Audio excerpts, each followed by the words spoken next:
முஸ்லீம் வாணியம்பாடி ஆம்பூர் பகுதிகளில் நாங்கள் தமிழ் படிக்க மாட்டோம், கட்டாய தமிழ் சட்டத்தை ஏற்றுக்க மாட்டாங்கிறான். வேலூர் சிஎம்சி கல்லூரி கிறிஸ்தவர்கள் கட்டாய தமிழ் சட்டத்தை ஏற்றுக்க மாட்டேங்கிறாங்க. இவங்க அவங்களுக்கு அவங்க ஓட்டு போடுவாங்கன்னு விலக்கு கொடுத்தாங்க. இந்த தேசிய கல்விக் கொள்கை நீங்கள் எல்லாம் பாருங்கள், எங்காவது இந்தி திணிப்புங்கிறது இருக்கான்னு பாருங்கள். நிரூபிச்சிங்கன்னா 1 லட்ச ரூபா பரிசு. இந்து மக்கள் கட்சி 1 லட்ச ரூபா பரிசு. இந்தி திணிப்பு இருக்குன்னு நிரூபிச்சா 1 லட்ச ரூபா பரிசு. ஸ்டாலின் குடும்பத்தார் நடத்துகிற ஸ்கூலாக இருக்கலாம், ஜோசப் விஜய் நடத்துகிற ஸ்கூலாக இருக்கலாம், 3 மொழி தான், பணம் கொடுத்து தான் படிக்கணுங்கிற நிலைமை இருக்குது. தமிழனை ஏமாற்றிட்டு சினிமா போட்டு காட்டி சாராயம் விற்று இப்படியே ஏமாற்றிட்டு இருக்கலான்னு தான் நினைக்கிறாங்க. அதை விட்டுட்டு உதயநிதி நான் கெட் அவுட் மோடிம்பேன், நான் மொழி போராட்டத்துக்கு தயாராகிருவேன்னு உதயநிதி சவால் விடுறாரு. இப்போ தேசிய கல்விக் கொள்கை எங்காவது இந்தி திணிப்பு இருக்குன்னு உதயநிதி நிரூபிக்கட்டும், 1 லட்ச ரூபா உறுதி. இந்த தமிழ்நாட்டிலே பெயர் பலகைகளிலே தமிழ் இல்லை. இந்த தமிழ்நாட்டிலே உயர்நீதிமன்றத்திலே தமிழ் இல்லை. இந்த தமிழ்நாட்டிலே நிர்வாகத்திலே தமிழ் இல்லை. தமிழ் வளர்ச்சித்துறைன்னு வச்சுருக்காங்க, எங்கே பார்த்தாலும் ஆங்கிலத்தில் தான் பேர். பாருங்கள், இங்கே பாருங்கள் எல்லா இடத்துலையும். அதனால் தமிழிலே பெயர் பலகை அந்த சட்டத்தை அமுல்படுத்தணும். 2006 கட்டாய தமிழ் பாடச்சட்டம் கருணாநிதி அவர்களுடைய ஆட்சி காலத்திலே கொண்டு வரப்பட்டது. அந்த கட்டாய தமிழ் படிக்க மாட்டாங்கிறான். முஸ்லீம் வாணியம்பாடி ஆம்பூர் பகுதிகளில் நாங்கள் தமிழ் படிக்க மாட்டோம், தமிழ்நாட்டில் பிறந்து தமிழ்நாட்டில் வாழ்ந்துக்கிட்டு தமிழ் படிக்க மாட்டோம், கட்டாய தமிழ் சட்டத்தை ஏற்றுக்க மாட்டாங்கிறான். வேலூர் சிஎம்சி கல்லூரி கிறிஸ்தவர்கள் கட்டாய தமிழ் சட்டத்தை ஏற்றுக்க மாட்டேங்கிறாங்க. இவங்க அவங்களுக்கு அவங்க ஓட்டு போடுவாங்கன்னு விலக்கு கொடுக்குறாங்க. ஆகவே கட்டாய தமிழ் சட்டத்தை அமல்படுத்த வேண்டும். தமிழ்தாய் வாழ்த்தில் திராவிடங்கிற வார்த்தை வருது. தமிழ்தாய்க்கும் திராவிடத்துக்கும் எந்த சம்மந்தமும் கிடையாது. பாண்டிச்சேரியில் தமிழ்தாய் வாழ்த்து பாடுறோம் அந்த மாநில அரசு, மலேசியாவில் தமிழ்தாய் வாழ்த்து இருக்குது, மொரீஷியஸில் தமிழ்தாய் வாழ்த்து இருக்குது. அதெல்லாம் திராவிடங்கிறது இல்லை. எனவே இங்கே இருக்கக்கூடிய இந்த தமிழ்தாய் வாழ்த்தை மாற்றி அமைக்க வேண்டும். பாரதியார் பாடல்கள், நம்முடைய மீனாட்சி அம்மை பிள்ளைத்தமிழ் போன்ற சங்கத்தமிழ் பாடல்களில் இருந்து தமிழ்தாய் வாழ்த்து உருவாக்கப்பட வேண்டும். தமிழ்தாய் வாழ்த்தை மாற்றி அமைக்க வேண்டும். தேசிய கல்விக் கொள்கை தாய்மொழி கல்வியை வலியுறுத்துவது, அதான் அவனுக்கு கோபம். தாய்மொழி படிக்கிறான், இங்கிலீஷ் படிக்க வேண்டாங்கிறாங்க. இந்த தேசிய கல்விக் கொள்கை தமிழிலே இன்றைக்கு வெளியிட்டிருக்கிறோம், தமிழ்தாய் பாதத்தில் வச்சு. இந்த தேசிய கல்விக் கொள்கை நீங்கள் எல்லாம் பாருங்கள், எங்காவது இந்தி திணிப்புங்கிறது இருக்கான்னு பாருங்கள். நிரூபிச்சிங்கன்னா 1 லட்ச ரூபா பரிசு. இந்து மக்கள் கட்சி 1 லட்ச ரூபா பரிசு. இந்தி திணிப்பு இருக்குன்னு நிரூபித்தா 1 லட்ச ரூபா பரிசு. அதை இன்றைக்கி வெளியிட்டிருக்கிறோம். திமுக காரங்க நடத்துகிறது பூராமே அது ஸ்டாலின் குடும்பத்தார் நடத்துகிற ஸ்கூலாக இருக்கலாம், ஜோசப் விஜய் நடத்துகிற ஸ்கூலாக இருக்கலாம்.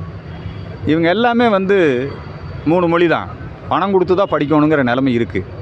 அரசு பள்ளியில் இருக்கக்கூடிய ஏழை மாணவர்களுக்கும் அவங்களுக்கு இன்னொரு மொழி கற்கக்கூடிய வாய்ப்பை, படிக்கிறதுக்கு வாய்ப்பு மறுக்கிறாங்க. அவங்க வியாபாரம் கெட்டு போயிடும் தான். நவோதய ஸ்கூல் வந்தால் திமுகவுடைய கல்வி வியாபாரம் கெட்டு போயிடும்.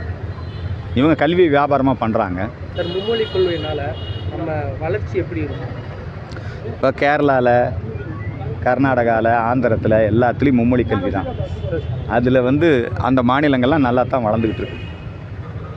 இவங்க தான் வேணும்னு உள்நோக்கத்தோட இந்த மாநிலம் தமிழன் எதையும் படிக்கக்கூடாது. தமிழன் படிச்சுட்டா கொடி தூக்க வரமாட்டான் உடன்பிறப்பே.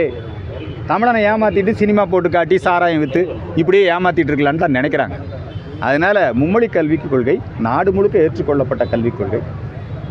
கம்யூனிஸ்ட்காரன் கேரளாவில் ஏற்றுக்கிறேன், இங்கேயே வேண்டாங்கிறேன். அதனால் இது ஒரு பெரிய சீட்டிங். இன்றைக்கி இது எந்த அளவுக்கு இதை ஒரு ஆரோக்கியமான விவாதமாக பண்ணலாம். இது என்ன, நீண்ட காலமாக இந்த விவாதம் இருக்குது. அதை விட்டுட்டு உதயநிதி நான் கெட் அவுட் மோடிம்பேன், நான் மொழி போராட்டத்துக்கு தயாராகிருவேன்னு உதயநிதி சவால் விடுறாரு.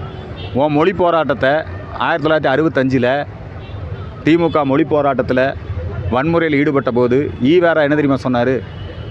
காலி பயலுக இவனுங்கெல்லாம் சுட்டு தள்ளுங்கன்னார் ஈவேரா. தமிழ்நாட்டில் எங்காவது இந்தி திணிக்கப்பட்டதுன்னு நிரூபித்தா நான் எந்த விதமான நடவடிக்கைக்கு தயாராக இருக்கிறேன்.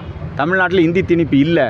அப்படி இருக்கையில் 65 நடந்த போராட்டம், வன்முறை போராட்டம், அதை இரும்பு கரம் கொண்டு அடக்க வேண்டும். துப்பாக்கியில் இந்த காலி பயல்களை சுட்டு தள்ள வேண்டும்னார். யார் சொன்னது? அர்ஜுன் சம்பத் சொல்லலை, ஈவேரா சொன்னது. மறுக்க முடியுமா?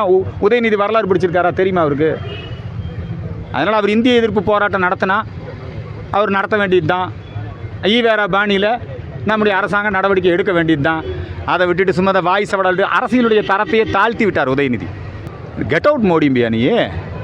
இன்றைக்கி கெட் அவுட் மோடி அப்படிங்கிறத மாறி இன்றைக்கி இந்தியா முழுக்க நீ ஒரு ஊரில் ஒரு மாநிலத்தில் ஒரு கட்சி வச்சுருக்கிற, புரியுதா? ஆனால் இந்த உலகத்திலே மிகப்பெரிய அரசியல் கட்சி பிஜேபி, உலக மக்களுடைய தலைவர் நரேந்திர மோடி. அவரை வந்து நீ கெட் அவுட்டுன்னு சொன்னீங்கன்னா அதுக்கு தான் அண்ணாமலை பதிலடி கொடுத்துருக்கிறார். Get out Stalin. இன்றைக்கி உலகத்தில் நம்பர் 1 ட்ரெண்டிங் எது? Get out Stalin. தேசிய கல்விக் கொள்கை எங்காவது இந்தி திணிப்பு இருக்குதுன்னு உதயநிதி நிரூபிக்கட்டும். 1 லட்ச ரூபா உதயநிதிக்கு. நாங்கள் சொல்கிறோம் ஆங்கில திணிப்பு இருக்குது. இருமொழி கல்விக் கொள்கை என்கிற பேரில் தமிழகத்தில் தொடர்ந்து மம்மி டாடி கல்வி திணிக்கப்படுது. 3 வயசு குழந்தைக்கு போய் எதுக்கு மம்மி டாடி சொல்லி கொடுக்குற நீ? கர்நாடகாவில் சொல்லி கொடுக்குறானா? கர்நாடகாவில் கிண்டர் கார்டனில் கான்வென்ட் கல்வியில் ஆங்கிலத்தை திணிக்க முடியாது, கன்னடம் தான். அது மாதிரி இங்கே கொண்டு வரலாமில்ல, ஏன் இங்கே கொண்டு வர மாட்டேங்கிற? உதயநிதி இந்த அரசியலை தரம் தாழ்ந்து கொண்டு போயிட்டார். அவருக்கு அவர் பாணியில் பதில் கொடுக்கணும்னு அண்ணாமலை பேசுகிறார். அண்ணாமலை ஒரு நாகரிக அரசியலுக்கு வித்துடுகிறார்.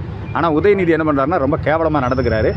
அவருக்கு பாடம் புகட்டுவதற்காக இன்றைக்கி வந்து கெட் அவுட் ஸ்டாலின் அப்படிங்கிறது இன்றைக்கி நேஷ்னல் லெவலில் வேர்ல்டு லெவலில் ட்ரெண்ட் ஆகிருக்கு.